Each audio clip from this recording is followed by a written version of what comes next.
sur la chaîne du dragon, la seule chaîne qui n'a pas la langue, ou ça, dans la popoche. Alors aujourd'hui, on va parler un petit peu de la dette publique, hein, parce que je me suis amusé un petit peu avec ça. Alors, c'est pas drôle, hein, je vous l'accorde, mais c'est quand même... il y a quand même des choses sur le net qu'on peut s'amuser quand même, qu'on peut rigoler. Alors, d'abord, la dette publique, elle est conséquente, hein, puisque au premier trimestre de l'année 2017, nous avons eu une hausse de 62,3 milliards d'euros. Oh, que c'est beau, d'un moment que j'aimerais bien que ce soit dans ma poche quand même. Hein. Bon, mais ça veut dire qu'on se rapproche un petit peu du 100%. Hein. Ben, si vous voulez faire du 100%, ils voulaient sûrement qu'ils ont honte et puis qu'ils se sont dit pourquoi l'Amérique serait à 200, 300% et que nous on serait qu'à 90%. Hein. Autant aller à 100%, ça sera mieux. Et ça, c'était sous Hollande, à cause de Hollande, hein, qui nous disent allègrement une augmentation de 341 milliards d'euros durant le quinquennat d'Hollande. Bien sûr, parce que lui n'était pas là. Hein, il n'a pas été ministre, excusez-moi, pas premier ministre, mais ministre, hein, de l'économie. Il n'a pas été... il n'a pas été à l'Élysée avec Hollande, bien sûr, hein. C'était pas le conseiller. Oh, hein, lui, bien sûr, il est passé au travers, hein. On a oublié ça, hein. Je crois qu'on oublie beaucoup de choses nous, dans notre bas monde. Là. Alors moi, je me suis amusé à faire on va dire quelques captures d'écran sur ce sujet. Alors, la première capture, vous allez voir, hein, c'est une explication de la dette publique, hein, et puis de la dette politique, hein, voilà, parce qu'il y a deux sortes de dettes, hein, et oui, hein, mais tout ça réuni, ça fait une dette quand même pour la France. Alors, il y a des petites explications au départ, et ensuite je vous ai mis un compteur, mais pas n'importe lequel, le compteur qui va vous montrer un petit peu une réalité de la chose, combien par seconde. Alors bien sûr, quand je l'ai fait, il était à ce niveau-là, mais bien sûr, genre, le fait d'avoir parlé, le fait d'avoir attendu, le fait d'avoir plein de choses, eh ben, il a augmenté, hein, voilà, puisque c'est à la seconde hein, que ça fonctionne. Ah oui, à la seconde, hein, quand même, hein, c'est-à-dire que nous, on s'appauvrit chaque seconde. La France s'appauvrit chaque seconde. C'est du beau la vie. Hein. Mais eux, leur train de vie ne diminue pas. Hein. Je ne sais pas si vous avez remarqué. La France s'appauvrit, mais eux, ils ne diminuent pas le train de vie. Ah ouais. Ils ont un train de vie d'enfer, hein, pas de souci, par rapport, bien sûr, à celui qui serait SDF, par exemple. Hein, ou qui serait même au SMIC. Hein. On peut aller même jusqu'au SMIC. Hein. Par rapport au train de vie du smicard bien attentionné, et waouh, on multiplie par, hein, voilà, on est d'accord. Donc je vais vous laisser regarder un petit peu cette capture d'écran, et ensuite je vous reprends pendant le compteur, je vous reprends tout de suite la discussion, et vous expliquer ce compteur un petit peu. Hein.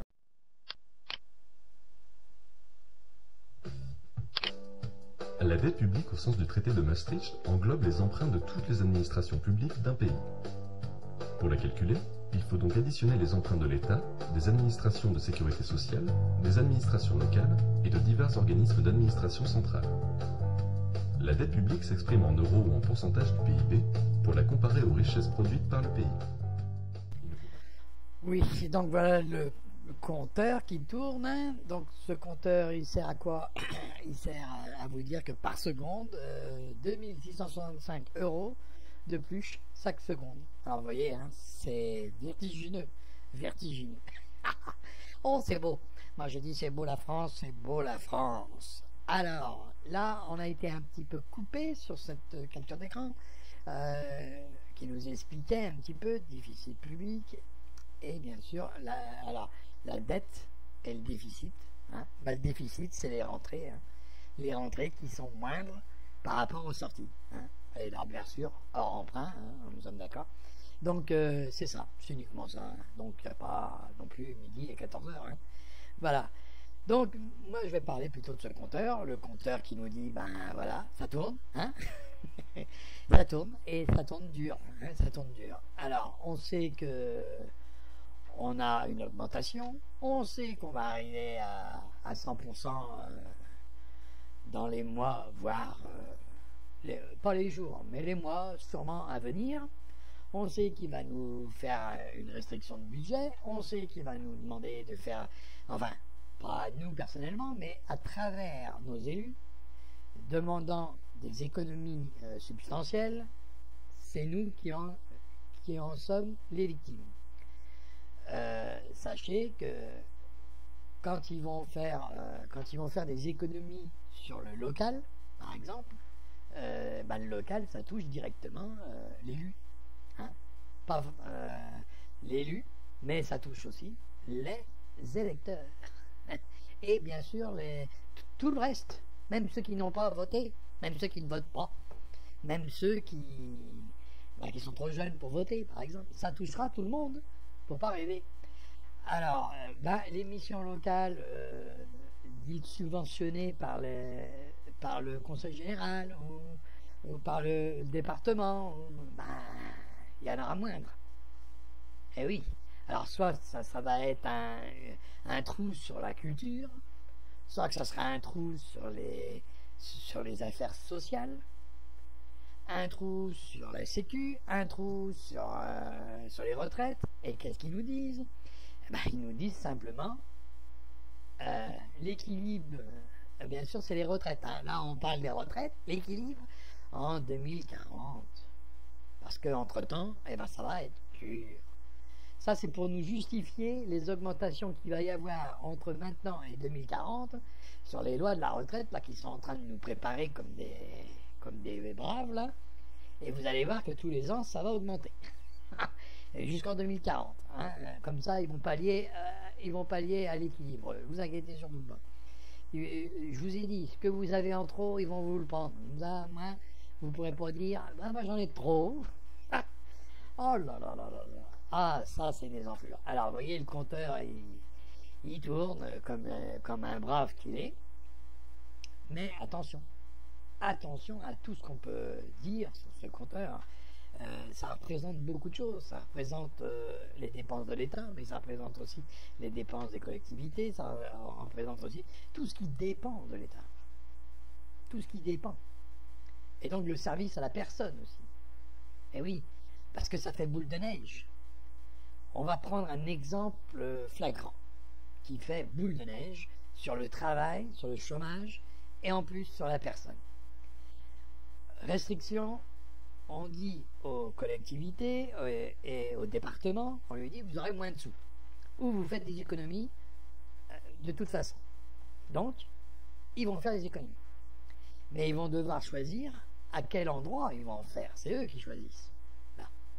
Bon, ils vont prendre, par exemple, on va donner un exemple. S'ils prennent sur ceux qui ont besoin d'une personne à domicile pour X raisons, et pour faire X choses, comme le ménage, comme la nourriture, le repas, puisqu'ils sont alités ou ils sont impotents, on ne sait jamais. Hein. Il y en a qui sont chez eux, mais qui ne peuvent pas faire le repas, puisqu'ils ne peuvent pas rester debout longtemps, ou ils ne peuvent même pas se lever. Donc le repas est fait par une aide ménagère qui vient faire le repas. D'accord. Mais pour ce faire, ils n'ont pas les moyens de payer l'aide ménagère, hein, qui coûte horriblement cher quand on n'est pas subventionné, bien sûr. Quand on n'est pas aidé, ça coûte horriblement cher. Hein. Une heure d'une aide ménagère, alors d'aujourd'hui, ça représenterait dans les 28 ou entre 20 et 30 euros de l'heure. Hein. Donc, pour quelqu'un qui gagne bien sa vie, bon, ça va représenter peut-être une petite somme, mais pour ceux qui n'ont pas des 1000 et des 100, comme on dit, ça va représenter une somme astronomique à la fin du mois. Je ne vous parle pas du jour, parce que si c'est de la nourriture, ça veut dire c'est tous les jours. Alors vous faites le petit calcul pour quelqu'un qui est au minimum, hein, puisqu'il y en a qui ont une pension du minimum, vieillesse, on va dire, hein, puisque ça va être calculé pareil. Donc ils ont 800 euros, et ben 800 euros, et quand on doit payer 26 ou 29 euros de l'heure, une personne qui vient venir tous les jours, hein, même le dimanche, je vous dis que là, ça va peut-être pas le faire. Hein. Et c'est clair, hein, il faut bien comprendre le truc. Donc, vous voyez. Donc, qu'est-ce qui va se passer? Il va se passer qu'ils diminuent leurs aides vis-à-vis de ça. Donc, la personne qui en a besoin, elle va pas diminuer son handicap ou elle va pas diminuer son état. Elle peut pas. D'accord? Donc, elle va dire, ben là, vous ne viendrez pas. Donc, soit qu'elle se laisse mourir, la pauvre, soit que, eh ben, il y a des jours où elle ne mange pas. Quoi. Voilà, c'est aussi clair que ça. Parce qu'elle ne pourra plus payer. Et si elle ne paye plus, ben, ils ne viendront pas.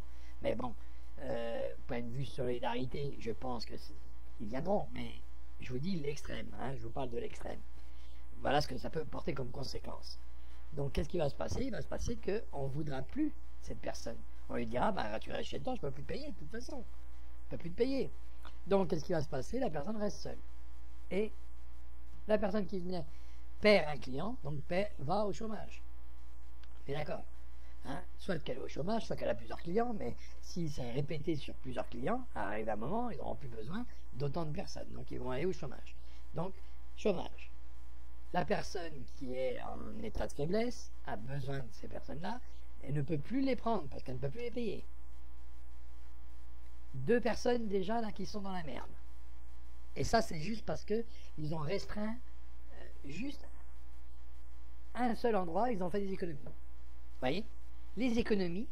Alors, l'entreprise qui employait cette personne qui venait à domicile, elle va commencer à diminuer son personnel. Et là, puisque ces entreprises-là vivent de ces aides-là. Hein, beaucoup plus sont aidés par le Conseil général, il y en a par l'État, il y en a... Bon, c'est un vrai millimélo là-dedans, hein, donc je ne vais pas rentrer dans les détails, mais ils sont aidés quand même, puisqu'on ne pourrait pas payer tous les mois, tous les ans, cette somme astronomique qu'ils nous demandent. Hein. Je peux vous dire que c'est énorme, par rapport au salaire, je parle.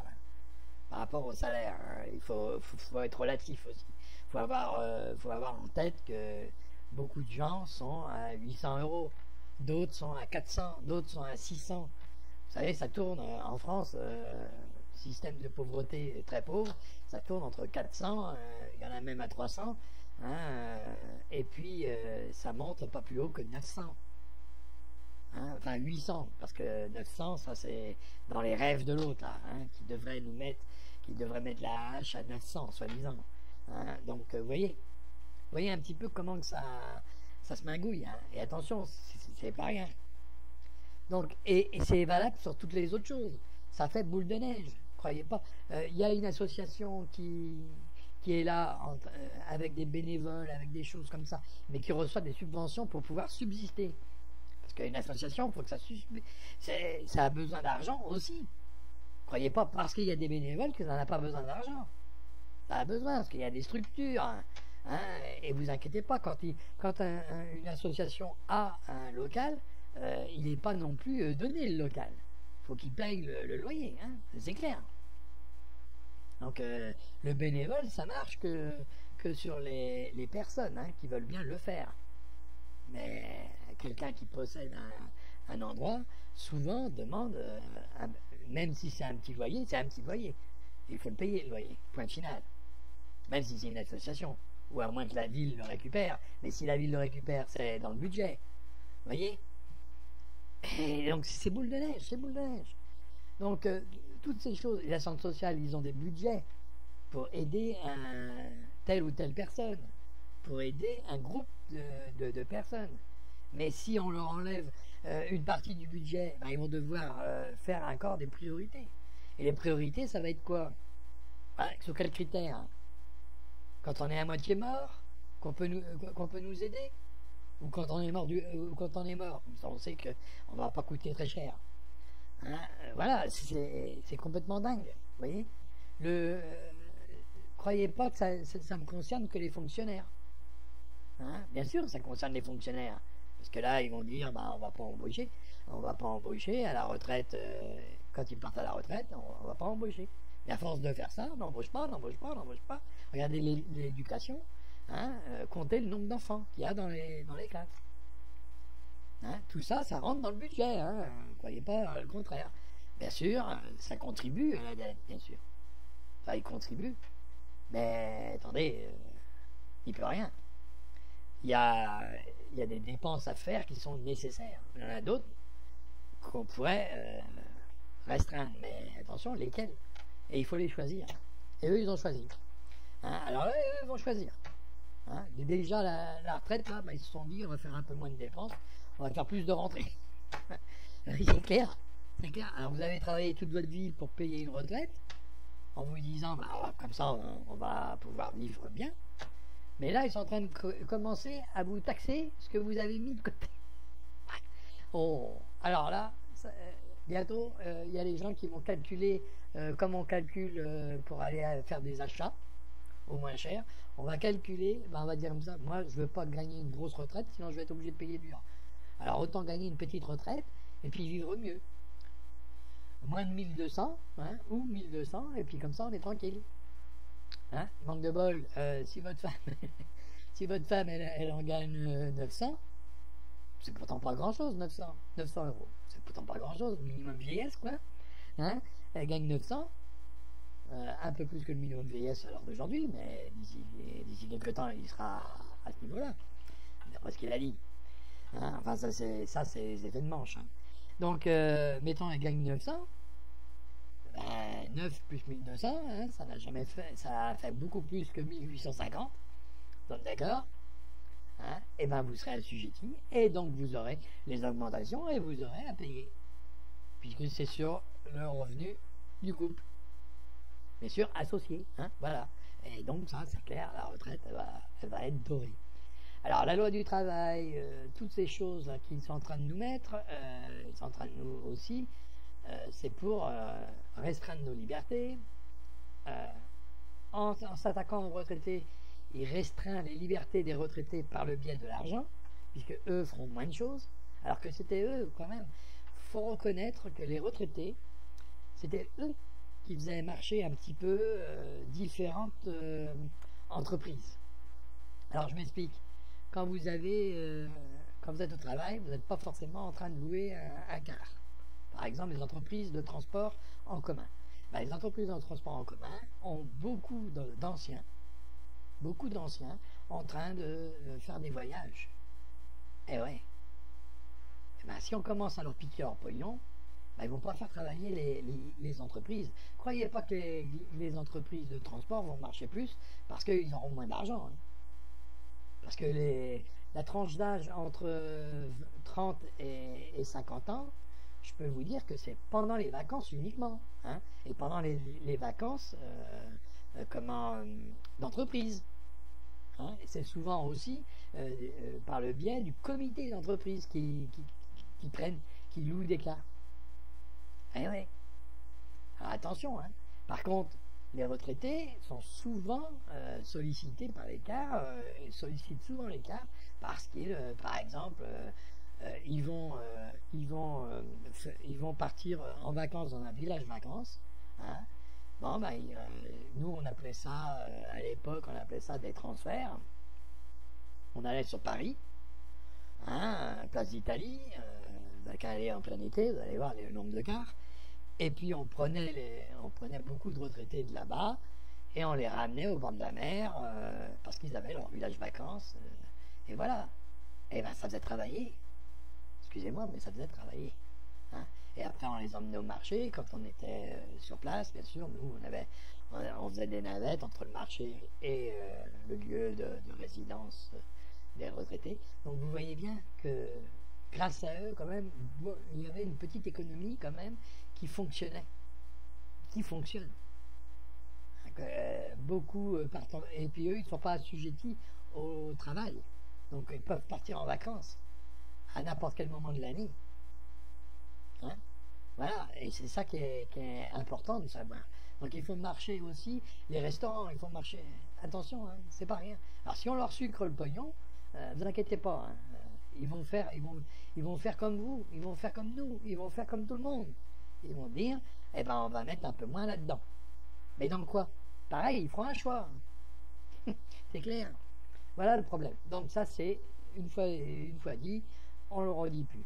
Alors, vous voyez bien que bientôt il va falloir prendre des décisions, au mois de septembre surtout, puisqu'ils attendent le mois de septembre pour aller faire bouger les choses. Donc le député Jean-Luc Mélenchon a demandé à faire une manif un petit peu avec un ensemble de gens. Syndicat les a invités aussi et il voudrait bien être avec eux et il a raison. Il a raison. Mais je vous le dis tout de suite, il a raison. Pourquoi? Parce que c'est l'union qui fera la force. C'est sûrement pas l'individualité. Hein? Alors si les syndicats ils veulent avoir le plus grand nombre possible pour cette manif, ils ont intérêt d'accepter, et ils ont intérêt d'accepter aussi les étudiants, parce que bientôt les étudiants vont commencer à entrer en guerre. Alors peut-être pas une guerre, hein, on est d'accord, mais ils vont commencer à gueuler un petit peu, et ils ont raison, ils commencent déjà là. Hein, on entend déjà les étudiants gueuler à cause des 5 euros, à cause de ça. Bon, mais vous voilez pas la face et ne regardez pas l'arbre qui cache la forêt. Parce que ces 5 euros sont très minimes par rapport au reste des lois. C'est pour ça qu'il faut faire un amalgame entre tout ce qui va se passer entre juillet et août, septembre, octobre, novembre. Pourquoi? Parce que si vous y allez que individuellement, il y en a un qui va manifester pour la loi du travail, l'autre pour la retraite, l'autre pour la PL. Vous allez vous perdre en conjoncture et ils vont vous dire, vous voyez, vous n'êtes pas suivi, vous n'avez pas le nombre. Vous voyez? Par contre, si vous faites un ensemble, une manifestation pour l'ensemble des lois qui est à mon sens une ineptie pour certaines, anticonstitutionnelle pour d'autres, genre la loi du travail. Donc, si vous allez sur ce terrain-là, bah, mieux vaut y aller tous ensemble en disant, voilà, nous, on refuse tout en bloc. On refuse tout en bloc. Et surtout, ne pas écouter certains qui vous disent, il ne faut pas être contre tout. Voilà. Parce que, qu'est-ce que vous allez accepter? La retraite? Parce que ça ne vous concerne pas? Ou les 5 euros? Mais là, ça concerne tout le monde, ben, une bonne partie toujours, et les plus démunis en plus. Ou alors les lois du travail, mais il y a des chômeurs là. Et eux, ils vont dire, mais moi, je voudrais travailler. Vous voyez, il y a plein de raisons pour dire, moi, je veux ça, moi, je veux ci. Alors, mieux vaut avoir une vue d'ensemble. Parce que la vue d'ensemble, c'est la suivante. La loi du travail est votée. Alors, vous perdez vos droits. Vous perdez vos droits, oui. Les droits, et puis la liberté individuelle. Alors là, bonjour. Ensuite, sachez que tous ceux qui seront en train de travailler iront un jour à la retraite, même si c'est laborieux, mais entre la retraite et le travail, il y a toujours une période de chômage. Et vous verrez, plus ça ira, plus il y aura cette période de chômage. Pourquoi? Parce que ça sera à la carte. Ça sera avec des contrats de projet. Alors le contrat de projet, qu'est-ce qu'il va nous dire? Il va nous dire comme ça, eh ben, 1 an de projet, voilà, alors je peux t'embaucher 1 an. Qu'est-ce que t'en penses? Oui, c'est mieux que d'avoir rien du tout. Voilà. Donc vous allez travailler 1 an. Au bout d'1 an, on vous met au chômage. On vous met au chômage 3 mois. Au bout de 3 mois, qu'est-ce qui se passe? On vous dit, ben voilà, on a trouvé un autre projet, c'est pas mal, si tu veux, on te rembauche. Hein, dans la même veine, mais c'est pas tout à fait pareil. Mais vous allez voir, on te rembauche. Alors, on te rembauche pendant 1 an. Et ainsi de suite. D'accord? Mais comme vous avez fait 3 mois de chômage, eh ben vous êtes considéré comme nouveau dans l'entreprise. Et comme ça, vous n'avez plus l'ancienneté. Ça n'existe plus. Et à long terme, ça n'existera plus l'ancienneté pour les jeunes. Point final. Donc, ils ne pourront pas avoir d'augmentation d'ancienneté, mais ils auront une augmentation d'état. C'est-à-dire si le SMIC reste fixe et que, bien sûr, il augmente tous les ans. Hein, voilà. Et voilà. Et vous voyez comment on peut faire d'une pierre deux coups, là? Pour un patron bien intentionné, comme on dit. Mais vous ne croyez pas qu'il va pas l'utiliser, hein? Regardez les CDI. Tous les CDI impeccables et les CDD. Normalement, on a le droit à deux. Combien d'entre vous ont été à plus de 2 CDD, hein, en laissant une période de chômage entre, de façon à dire, ben ouais, mais c'est un nouveau. Hein, j'ai pas le droit de vous embaucher pendant 3 mois, ou 4 mois, ou 6 mois, et au bout de 6 mois, on vous rembauche. Hein, et toujours, bien sûr, moi j'en connais qui ont eu un CDD éternam vira, hein, pour ceux qui connaissent un peu le latin. Donc voilà, éternellement, hein, à vie, voilà. Donc vous voyez, hein, il y a même eu des grèves à côté de, pas loin de où j'habitais, parce que ils avaient des CDD éternam vira, et puis on les licenciait comme s'ils étaient des malpropres. Alors ils se sont mis en grève. Attendez, nous on est là depuis X temps. Même en CDD, mais on est là depuis X temps. Donc c'était les 2 contrats, et ils étaient passés depuis longtemps. Hein. Alors il faut arrêter un peu de prendre les gens pour des cons. Hein. Et tout ça c'était sous avec comment il s'appelle, Sarko. Alors vous voyez. Donc même sous lui, hein, il y avait déjà des problèmes dans le travail. Donc là, on arrive sous Macron. Alors lui, il a trouvé le coup. Il s'est dit, ben, moi je veux des sous. Hein, alors comment il fait? Ben, déjà il commence à vous faire chier avec le travail. Il va vous épurer la voie du travail. Vous allez voir, ça va être épuré. Hein. Là, c'est clair.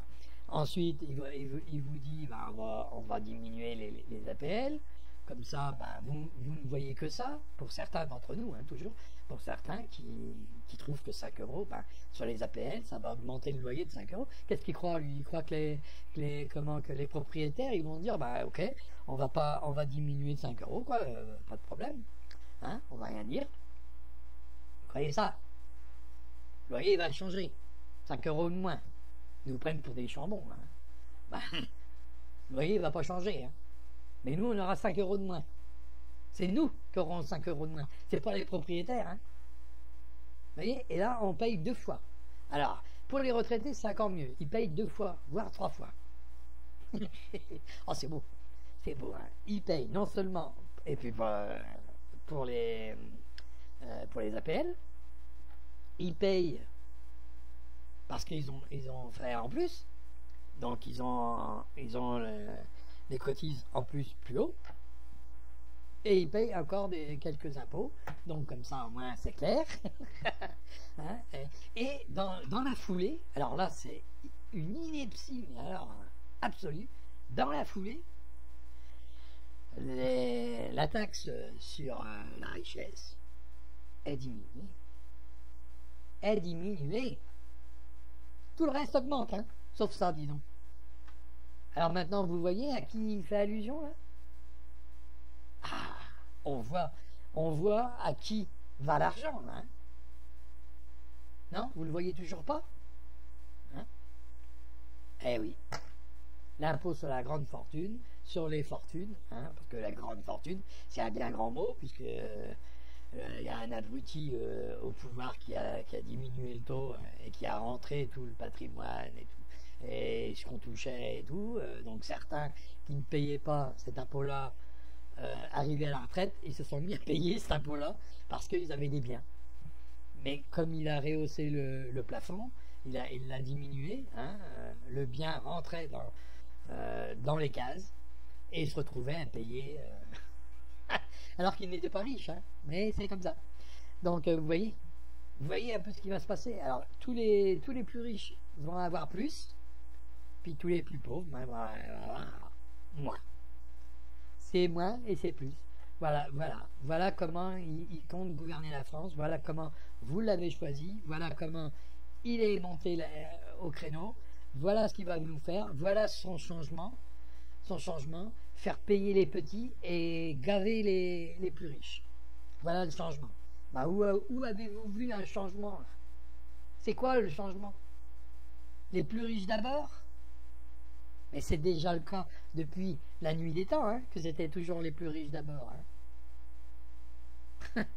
Alors, maintenant vous pourrez dire ce que vous voudrez, hein, ce que vous voudrez en n'importe quelle langue, mais toujours est-il qu'il favorise ceux qui ont de l'argent et il ne favorise pas ceux qui n'en ont pas.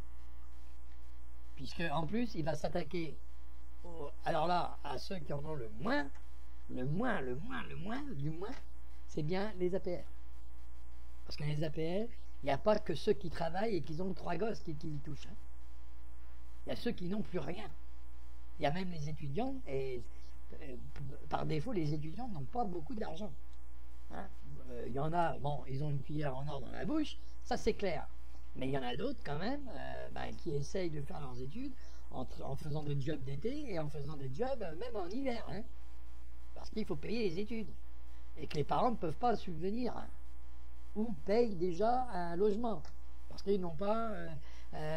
en France, on n'a pas des grandes universités, des cités comme ça, autant qu'il en faudrait. Bien sûr. Donc, alors à nos yeux, ils sont très grandes, mais quand vous allez dans les pays anglo-saxons, ils sont encore plus grandes. Hein. Donc, il faut bien voir un peu les choses. Il y en a qui ont de l'argent qui vont pallier à ça sans problème. Hein. C'est comme partout. Mais il y en a d'autres qui comptaient là-dessus. Hein, et qui sont obligés de travailler au McDo, être payés à coups de lance-pierre et faire des heures pour pouvoir payer leurs propres études. Et d'autres qui sont aidés par les anciens, c'est-à-dire par les retraités, mais comme eux, ils vont commencer à payer des sommes qu'ils ne devraient pas, puisqu'on leur supprime la taxe d'habitation. Et pour certains, ils ne payent pas beaucoup de taxes d'habitation parce qu'ils habitent en campagne, parce que X raison, parce que c'est petit, parce que on sait bien c'est au mètre carré. Donc, ils ne payent pas beaucoup de taxes d'habitation. Dans l'exemple que je vous ai montré, c'était 100 € qu'ils payaient. Mais à côté, ils devaient payer 40 €, donc ça lui faisait 400 €. Hein, 480 € à l'année. Vous voyez? Donc c'est complètement absurde. Il perd 100, alors on lui fait gagner 100 €, mais on lui en prend 480. Donc en réalité, il perd 380 €. En réalité, 380 €. Donc à la place de perdre 100 €, il perd 380 €. Voilà. Donc vous voyez bien le truc, c'est complètement aberrant. Alors pourquoi dire qu'il va... Oh, c'est rien, c'est pas grand-chose. Mais si, parce que s'il perd cet argent, cet argent-là, il aurait pu la donner à son petit-fils ou à son étudiant de petit-fils ou de petite-fille. Et puis il aurait dit, voilà, je te la donne pour que tu puisses payer ton loyer pour X raison. Hein, voilà. Et ça aurait fait un coup de main. Mais là, il ne pourra plus, puisqu'il ne l'aura pas. Vous voyez un peu? Mais tout ça, ça fait boule de neige, hein, je vous ai dit. Ça fait que boule de neige, son histoire. Son histoire, c'est de nous entuber. Eh bien, il nous a entubés, je vous ai dit. On se préparait de mauvais jours. Eh bien, j'ai encore raison. Oh, je m'aime bien. Oh, j'ai encore raison, dis donc. Hein, j'ai encore raison. Ah, vous en voulez un peu? C'est clair. Non, vous voyez un petit peu le truc, hein? Bon, je rigole, mais c'est pas drôle. Je sais que c'est pas... Mais c'est nerveux, Parce que là, ça devient complètement dingue, quoi. Complètement dingue. Hein? Et encore, on n'a pas fini. On n'a pas fini. Alors, il va nous faire tout ça au début. Comme ça, vous ne pouvez pas vous battre. Parce qu'il y a tellement de choses que, je vous ai dit, si vous diluez les forces, l'union fait la force. Et non pas l'individualité, encore une fois. Mais à force de crier sur tout, on va dire, ah bah oui, mais celui-là, il est jamais content. Hein? Ou ceux-là sont jamais contents. Il faut bien accepter quelque chose, quand même. Non, il faut surtout pas accepter. Parce que ça sera que boule de neige.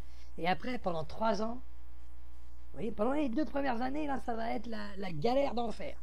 Et après, pendant 3 ans, ou 2 ans, il va essayer de vous dire, ah ouais, vous inquiétez pas, voilà. Et là, il va vous faire entendre tout ce que vous voulez entendre. Pourquoi? Parce qu'il va préparer les élections prochaine, après le quinquennat. Vous voyez? Donc pendant 2 ans, il va vous entuber propre. 3 ans, il vous met, il va commencer à vous écouter, et puis vous savez, à tendre l'oreille pour vous pouvez vous caresser derrière l'oreille. Eh oui, eh oui. Parce qu'il ne va pas vouloir perdre son poste comme ça, mais il faudra le virer. Bien sûr, il faudra se souvenir de ça, et de la loi du travail, et des choses comme ça. Il faudra se souvenir de ça. Et vous verrez, la loi du travail, si elle passe dans l'État, si elle passe avec tous les ordonnances qui va passer, sans même que les députés ne puissent faire réellement une loi, puisque ce sera eux qui décident. Les ordonnances, c'est oui ou non, point. À votre avis, qui c'est qui est majoritaire? Donc ça sera oui partout. Soyons logiques. Et même s'ils disent non, vous verrez, ils diront non à des trucs complètement anodines, et ça sera prévu. Pour qu'ils puissent dire, ou pour qu'on puisse vous dire, vous voyez bien qu'on ne vote pas tout puisqu'on a dit non à telle ou telle chose. Il y a des choses dedans qui vont dire non. Et vous verrez, si je mens pas. Vous verrez. Pour pouvoir le dire. Pour pouvoir dire, oui, on a dit oui aux choses qui nous paraissaient justes, et on a dit non aux choses qui nous paraissaient injustes. Et il y aura dans la loi, dans les ordonnances, il y aura des ordonnances où certaines seront prévues à l'origine de dire non. Et oui, c'est comme ça qu'on fait croire qu'on est en démocratie, et c'est comme ça qu'on fait croire que c'est le peuple qui décide. On vous met des trucs qu'on est sûr de ne pas vouloir, voilà, et que les députés diront non, et on met des trucs à côté qu'ils diront oui, mais qui vont vous déplaire fortement. Mais vous voyez bien qu'on n'a pas fait que voter que oui. On a dit non sur ça. On a dit non sur ça. Alors si on a 100 qui disent, mettons, il y en a 10 ordonnances qui disent non, mais s'il y en a 300 derrière qui disent oui, à 300 ordonnances, je peux vous dire que là, on va se préparer de mauvais jours. Alors, on s'est déjà préparé des mauvais jours en les lisant. On s'est déjà préparé des mauvais jours avec les législatives. On lui a donné le bâton pour pouvoir nous taper dessus. Et bien, lui, il s'en est saisi et il est en train de nous taper dessus. Et tout le monde s'étonne. Si vous écoutiez toutes les chaînes de dissidence, comme il dit, et si vous écoutiez un petit peu même ceux qui ne sont pas spécialistes de la politique, beaucoup ne sont pas spécialistes, moi non plus, je ne suis pas un spécialiste, et ben on était tous en cœur à dire attention, on se prépare de mauvais jours. Ben voilà. Ce sont les mauvais jours. Mais attendez, vous n'êtes pas encore rentré de vacances. Quand vous serez rentré de vacances, vous allez mieux comprendre les choses. Au mois de septembre, ça va être quelque chose. Alors, peut-être pas en différentes manifestations, mais c'est en loi qu'il faudra bien observer. Bon, ben voilà. Là-dessus, je vous souhaite bonne fin de vacances, on peut dire ça quand même. Et puis, bien sûr, avec beaucoup d'esprit. Si vous avez aimé, un petit pouce en l'air. Si vous n'avez pas aimé, un petit pouce en bas. Et puis, bien sûr, abonnez-vous sur ceux qui ne sont pas abonnés. Alors, je remercie tous ceux qui sont abonnés et d'aller jusqu'au bout de mes vidéos. Et vous pouvez laisser des commentaires sans problème. Je répondrai à certains, d'autres je ne répondrai pas, puisque il y a des fois, il y a des commentaires sur des vidéos qui sont depuis le début. Alors, bon, ça m'arrive de répondre, mais je suis ancré, comme je suis pas non plus, j'ai pas de groupe derrière moi en train de faire des vidéos. On n'est pas grand monde, on est vraiment pas grand monde, je peux vous le dire. Donc, voilà quoi. Je suis obligé de faire des recherches, je suis obligé de faire les vidéos et je suis obligé de répondre à certains qui m'envoient des messages. Donc, automatiquement, il y en a un qui est un petit peu pallié, qui est un petit peu mis de côté. Mais bon, attention, je ferai des vidéos aussi de réponses à certains commentaires. Donc, j'attends d'avoir des commentaires parce que il n'y en a pas beaucoup, il y en a certains que j'ai supprimés parce qu'ils me paraissaient inopportuns et puis hors sujet. Alors moi, les hors sujets, ce sera non. Ce n'est pas On n'est pas là pour définir la personne. On n'est pas là pour juger la personne de ce qu'il dit. On est là d'avoir le contenu de ce qu'il dit. Hein, et d'avoir une réaction sur le contenu et non pas sur la personne elle-même. Hein, ça c'est clair. Voilà. Donc là-dessus, bonne journée et surtout bon soleil. À tous. Au revoir et à bientôt sur une autre vidéo.